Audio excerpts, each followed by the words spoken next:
Man, I love this thing, dude. So today what we got going on is we are in the Land Yacht Cadillac, the 1969 Cadillac 75 series, a car that is an absolute boat, a car that I really do enjoy, and a car that has had some major issues that took it off the street. We're gonna get into everything on this video, fix those issues, and hopefully get this thing back on the street. So let's get started.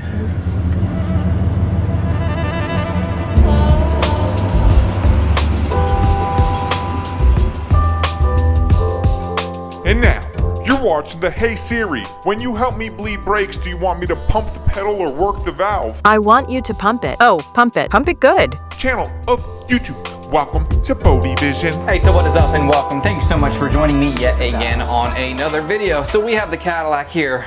This car that I really do enjoy driving around. I've had a lot of fun with it. I've been taking my daughter to school in it at least 3 times a week, but that quickly came to an end when I had this major failure in the brakes. So what exactly happened was, after I had dropped her off, thankfully, I was just sitting at a red light. I was on a slight incline. I don't know if that really matters for what was happening, but I was just sitting there in drive with my foot on the brake, and then the brakes just let go. I started rolling forward, and I didn't start slowly creeping forward. It's like the brakes just it's like my foot came off the pedal. So then I quickly threw it into neutral, then I started rolling backwards, threw it into drive, started slowly rolling forward again, all while I was trying to push the brake as hard as I could possibly push it, and then I just figured I'll throw it in park. I didn't want to throw it in park initially because I was still rolling, but I figured better to do something that's a little bit rough on the transmission than to hit the car in front of me. So then it ended up being fine. The light went green.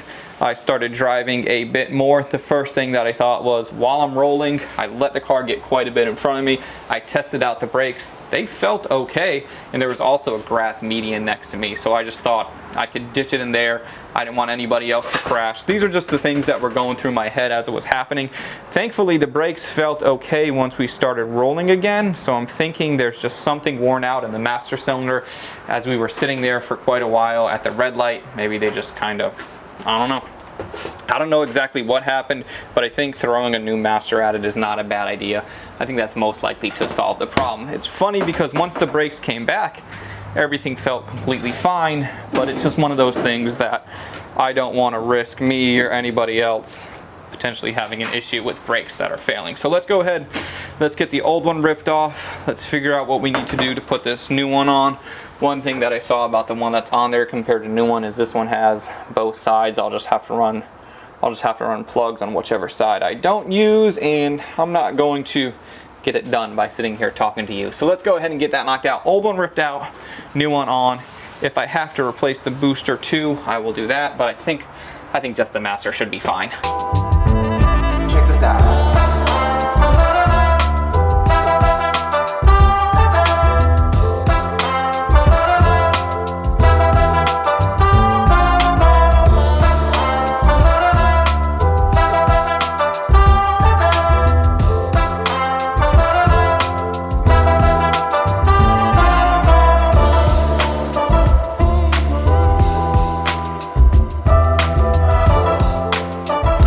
So we have the old master on the bench sitting next to the new master. The old one looks like it's old, worn out, and tired, so I like seeing that. Now we are going for the lines. I found before that like the lines and the fittings, they're not the exact same size of the new piece, so we just need to, I'm just going to replace the lines. It's not that big of a deal. I'd rather just replace them rather than messing around with them. So we need to pull the line from the proportion valve. We already have it off the master, but let me show you in here something that's kind of neat. So if you can see, we have our 2 lines. We got this guy there, that guy there. Now that goes down to a proportion valve, and if you can see my little crow's foot socket right there, that is the absolutely only way that we'd be able to get that out of there. You couldn't do it with a wrench, you couldn't do it with a socket. So old Matco 3/8 crow's foot is the only option.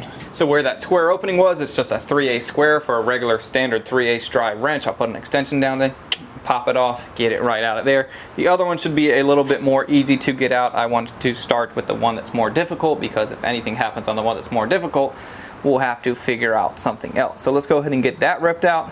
We'll make some new lines and then eventually get into bleeding this thing. This big beast is going to take some bleeding. That's a lot of fluid to push through, but I definitely want to get out all the old nasty junk while I'm at it.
we got the new master installed flawlessly along with the brand new brake lines. We have a new front line from the proportion valve to the front of the master. Then we also have a new line from the proportion valve to the rear. The rear line's a little bit larger. That's just how it is. It has a longer distance to push the fluid, so it is a larger line. So let's go ahead and bleed this thing out, then eventually get this thing washed.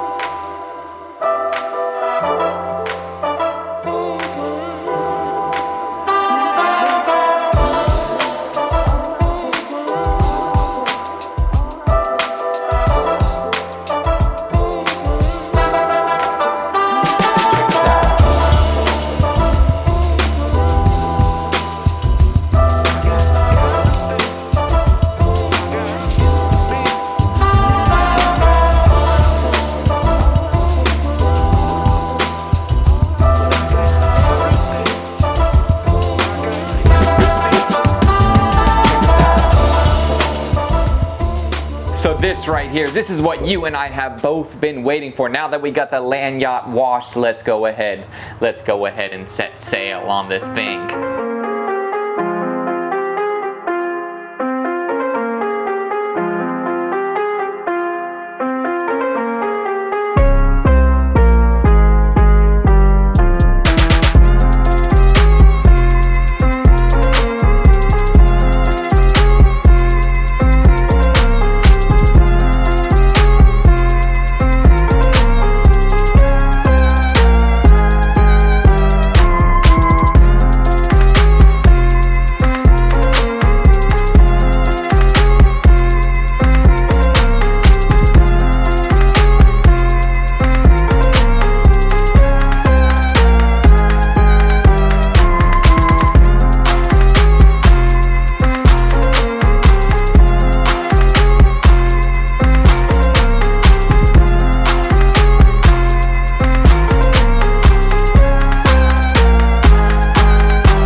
Dude, how sick were those rolling shots? So since some of you guys are new to the channel, some of you guys may have never seen this beauty before, I wanted to bring it over here to the park, kind of walk around the car, talk about it just a little bit, give you some more details on what it is, because wink wink, this car might come up for sale in the very near future if it's not for sale already. The reason why I want to sell it is because I can't hold on to them all. This is a car that I really do like, I really enjoy it, but I want to free up the funds to buy something else that I can get in, something else that I can maybe make some more content with, and that I can have fun with on the channel. When a vehicle is done for me, the most that I can do is drive it, and the thing that I like the most about building vehicles is actually building the vehicles. When they're done, they're kind of boring for me. Driving them is cool, but the funner part is getting something that's not that cool and making it really cool, just like we did for this one. So speaking of this one, what this is a 1969 Cadillac Fleetwood 75 series. Long wheelbase, they actually call it a factory limo.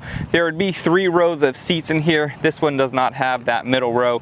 I took it out just to have some more space. I didn't want to get them redone. All in all, it is a really cool, awesome vehicle. We did a full custom paint job on it. All the lowrider metal flake on the top, bring it down to the side. We have the fan pattern. We also have that gold pearl on the roof. When I got this thing, it was an absolute wreck. This thing used to have a Landau top on it, so it had rusted out underneath it. It had a whole bunch of problems, and those problems did not go away completely. If this thing was stripped down to metal, it would have been a better paint job. There's some things that have kind of bubbled up to the surface, some areas that were poorly prepped underneath the stuff that I put my paint job on. But for all in all, what it is, I will not be asking an astronomical amount of money for this car. This is just something that you can get in, turn heads, have a really good time with it. Whenever I drive this thing, the amount of thumbs up that I get is crazy. You saw those rolling shots, you saw the presence that this thing has on the road. It is an absolute beast, and I absolutely love this thing. And I will be sad to see it go because my daughter likes it so much. I take her to school in it all the time. And also, I just wanted to put this out there. We fixed the the brakes about a week ago. I did those rolling shots yesterday. I have been driving it around. I didn't just say, oh, maybe I hope the brakes are fixed. Come on, let's go ahead and go for a ride while I put my daughter in danger. That did not happen. I got this thing out on the road, made sure that the brakes were good for many days. No leaks, no nothing, no issues. So the brakes are solid. Then we went out and did those rolling shots and had a really good time. So just a couple specs about this thing. 472 big block under the hood. We have an automatic transmission. We have relatively new tires. We have no leaks whatsoever. The power steering pump was leaking. I fixed that. The brakes, they have a brand new master. Everything is bled, all new fluid. Everything looks good on that end. I was able to bleed everything. Everything just worked out as it should. We don't have anything rusted or rotted out as far as the brake system goes. The body is laser straight. There's a couple rust issues on the top from where the Landau was, but all in all, it's a very straight, very cool car. If you wanted to take it and do whatever you wanted to do, that would be really cool. All in all, you have a very cool car with a really solid base. Also, I wanted to mention that this thing is on air. We have air for the front, air for the back. We have 2 tanks. We have 2 compressors because this thing requires a lot of air. We have heavy duty bags up front just to lift this big block. Everything works really nicely. You can roll down the street, air it out. In those rolling shots, that's about as low as I could go. When I normally ride out, I normally ride with it a little bit higher, but for those rolling shots, we wanted to get down. When there's a lot more air in the bags, it rides really nicely. When we were slammed like that, it was a little bit bouncy, but that's just part of it. That's the fun of it. All of the air ride is in a nice box contained in the back, so there is still plenty of room in the trunk. People could or would put bodies in this thing, dude. The trunk is massive, the back seats are massive. Overall, the presence, that's just what I keep going back to, man. The presence of this thing is absolutely phenomenal. When you drive this thing, like I said, it is such a cool car. All in all, if you caught this video mid-October 2025, this thing is possibly or probably still available. Go ahead and check the description down below to see if there's any links. If there's not any links down there and you caught this way later, the car unfortunately is probably gone and sold, and I'm probably onto something else because that's the goal. That's what I want to do, and I've had this car, I've had my fun with it, and it's time for me to get into something else. So let me know what you think of everything that's happened in this video. Let me know what you think about this car. Like the video, comment, subscribe, do all the stuff. You know what it is, YouTube. I'll see you on that next one. I'm out.